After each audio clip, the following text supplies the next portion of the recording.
It is an amazing year for PC gaming. I mean, 2007 was already amazing with the Orange Box released and all, but this year is going to be even better. For the end of this year, Left 4 Dead has been announced, and I mean another Valve game, that's amazing.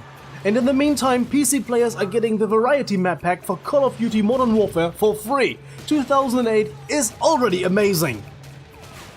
Oh, it seems like I have the wrong article here. 2017. But yeah, it's still true. A map pack has been announced for the Call of Duty Modern Warfare remake, set to be released on the 21st of March. PC players, of course, have to wait a month longer. So Call of Duty Modern Warfare Remastered will get its first DLC. As said previously, Modern Warfare has a special place in people's hearts, because for the first time it took us to the modern battlefield. And oh god, the campaign, it felt like playing an action movie. We were all so stunned back then. But nowadays, the same game comes out every year, and many people lost their interest, me included. The game is being kept alive by an incredibly dedicated fanbase, which apparently likes repetitive shit. When the remake of Modern Warfare was announced, many people, me included again, were hyped, simply because we wanted the old feeling back. And admittedly, they managed to pull it off quite well. It almost feels like playing the old game, with better visuals of course. And the fun would have been perfect if not for the missing server browser, the missing anti-cheat system, and the incredibly annoying loading time when starting the game for the first time. Adding to this, of course, all the other issues mentioned in previous videos. I am asking myself which monkeys made the decision to lock the game to 91 FPS on the computer. But let's go back to today's topic, and to transition to that, I will just quote what I said in a previous video: Steam's lack of quality control, shady developers, and more.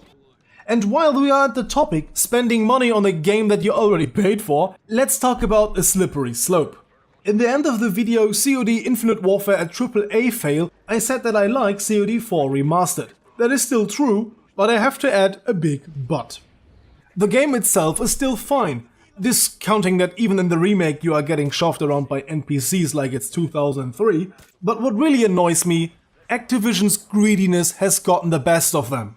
Not only did they bundled up the supposed good game with the ever-repetitive yearly shit, no, now they added microtransaction to a re-released old game. If you know this channel, you know my opinion on microtransactions. I don't like them in full-price titles. Like many other people, I like character customization. It's cool when you can add a little bit of your own design into a game, even if it's just mixing up provided elements. Paying for them was never something I liked. Not if I already spent 60 or more on the game. But why is this a slippery slope? Well, you might think this is a bit far-fetched, but if they add microtransactions to a remastered version of an old game, how long will it be until they sell remastered old DLCs? In my opinion, a remastered edition of an old game should include everything that came out for it. Especially if they charge 60 or more for an old game that just got a fresh coat of paint. Guess what they are doing now? Yes, I called it remastered DLCs. First adding microtransactions to the old remastered version, and now this. They are selling a remaster of a DLC. A remaster including a remaster of a remaster. Because the map Chinatown is actually just a revamp of the map Corentin from the old World War II era Call of Duties. This is the first time a company does this. At least the first time I know of. They are creating a precedent here. This is going to be the new standard. I just know that the outrage is going to be huge again, but in the end of the day, people are going to buy it anyways. And that sends the message to the company, it's okay. And this will be the new standard, I promise you that. By the way, it's the second prophecy I got right. I also called CSGO sprays before they did it. But these were easy prophecies. Companies are of course trying to make as much money as possible. I cannot blame them for that. But with our behavior, we are setting the guidelines for them. Let me elaborate on that a little. Consumer behavior dictates the ways publishers approach their releases. Activision already had to act once before. They increased the development time of their Call of Duty games because they realized they need to increase the quality of the masquerade they are building around the same old concept every year. And as far as it goes today, that concept works. Let us face it, the battle on the Call of Duty front is lost. The franchise is going to be milked till it's dead. They will publish the same game over and over and every year change it a tiny bit. Call of Duty is not a game for gamers anymore. And the publishers know it. The developers too, that's why the game's skill is so, low. A 9-year-old can play this game easily. Back in 2013, in an interview with the official Xbox magazine, executive producer Mark Rubin said, "It's a kind of weird, ironic thing to say," he continued talking about the target audience. "They aren't hardcore gamers, or even gamers, but they play Call of Duty every night. And those guys are going to continue to play regardless of the platform. So I think not only will we continue to engage with that existing player base, but we will take the next gen and see how far we can go with it." I think it says a lot when the game's producers don't consider their audience to be gamers.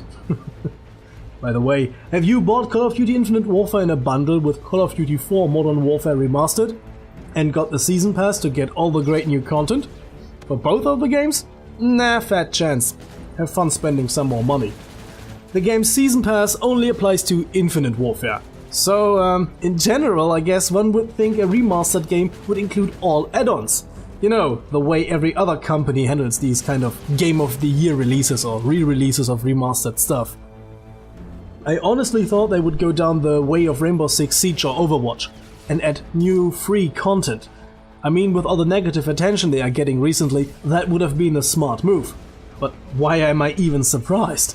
Not only are we dealing with an incompetent publisher that doesn't give a fuck about releasing broken and unpolished games, no, we are also dealing with a publisher that is greedy as fuck.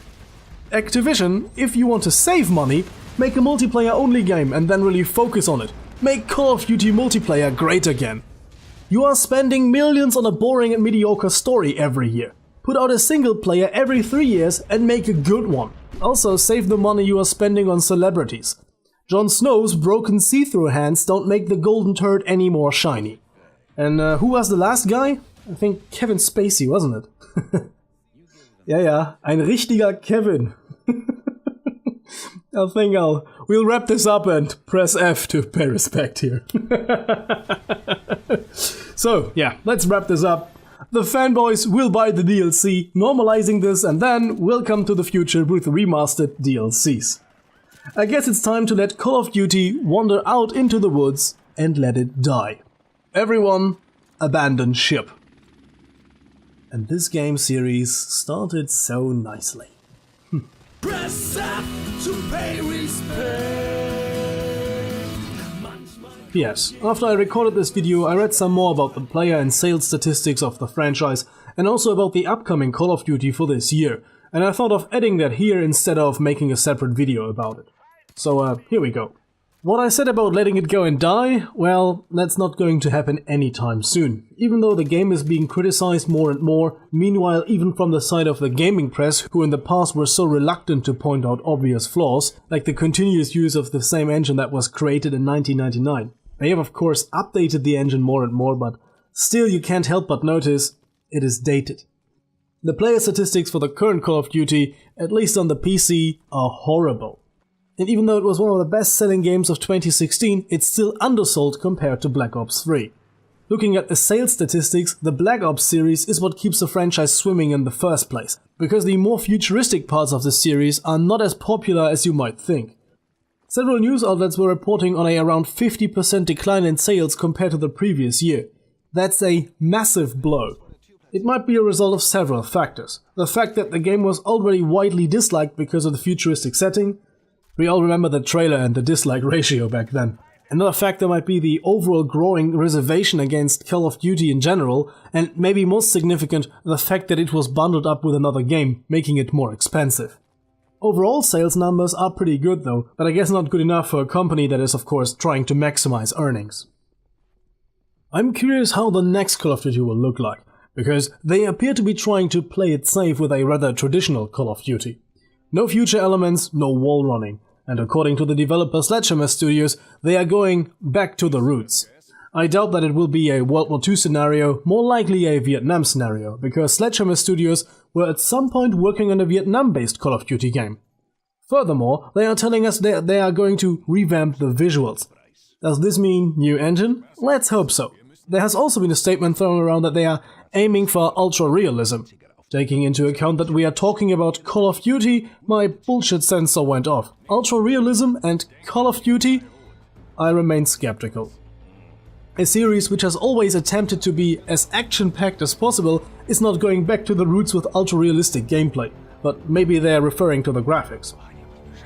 So let's wait and see how it all unfolds this year. If they're really going for a classic setting, it might be a good thing for COD as a franchise. And now that's really it for today. Do you have any opinion on today's topics? Share them in the comment section down below. I'd be especially interested in hearing what might save the franchise for you and what would make you buy another Call of Duty. So I'll see you guys next time. Till then, have a nice day and as always, goodbye and guten Tag.